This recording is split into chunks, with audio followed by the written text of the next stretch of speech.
Hello guys, पाहू शकता 2 दिवसानंतर आज पाऊस थांबला आहे. तर वातावरण किती छान दिसतंय, मस्त एकदम प्रसन्न वाटतंय. आणि त्याचप्रमाणे तुम्ही पाहू शकता की पुढच्या डोंगरावरती वाहणारे धबधबे दिसून येतात. ते खूप छान वाटते.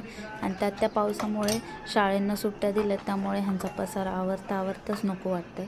श्रेयांशने एवढा पसारा करून ठेवला होता, सगळ्या गाड्या वगैरे काढून ठेवल्या होत्या. मग काय दिवसभर काढायचं ठेवायचं. फक्त तुम्हाला सांगितलं की पाऊस गेल्या, वातावरण किती छान आहे. तेवढ्यातच पावसाने मस्तपैकी हजेरी लावलेली आहे. मस्त मोठा पाऊस चालू होता. पाऊस येतोय जातोय तेच चालू आहे. आता पावसाळा म्हटलं की तेच असणार. त्याच्यानंतर म्हटलं आता घर आवरून गेले, मग होते ते भांडे घासायला घेतले. भांडे वगैरे क्लीन करत होते. आणि ज्याप्रमाणे आपल्या व्हिडिओमध्ये स्पीडमध्ये हात चालतो आहे ना, त्याचप्रमाणे खरंच रिअल लाईफमध्ये जर चालला ना हात, तर खूप म्हणजे प्रत्येक स्त्री खूप छान फील करेल. म्हणजे तिला समजू शकता तुम्ही माझी फिलिंग. मग त्याच्यानंतर भांडी वगैरे क्लिनिंग केली. आणि श्रेयांसचं तर काय आतमध्ये खेळणं चालू होतं, पण त्याच्यासोबत टाईमपास करत बसले असते तर माझं कामही काही झालं नसतं. त्यामुळे मी माझं काम करत बसले.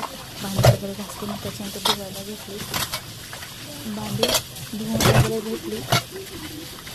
बाहेर मस्त पाऊस चालला होता. पावसाचा आवाजाने ते खूप छान वाटतं. आणि त्यातल्या त्यात तर एका निसर्गरम्य वातावरणात आपण राहिला असतो तर अजूनच छान वाटतं. बाहेर तुम्ही मग अशा माझ्या खिडकीतून वातावरण पाहिलं, किती छान वाटत होतं. मग ते पाहत सगळं काम वगैरे आवरलं. मग किचन वाटा वगैरे क्लीन करत होते. किचन वाटा वगैरे क्लीन केला, सगळं पुसून वगैरे घेतलं, घासून घेतलं मस्त. मग त्याच्यानंतर किचन वाटा क्लीन झाल्यानंतर थोडंसं घर वगैरे आवरलं. घराचा व्हिडिओ काही शूट नाही केला, डायरेक्टली दाखवलं. मग किचन वाटा वगैरे क्लीन झाला हे तुम्हाला दाखवलं मी. क्लीन केल्यानंतर घर वगैरे आवरलं. आणि पाहू शकता माझं देवघर. आवडलं तर नक्की सांगा मला कसं होय.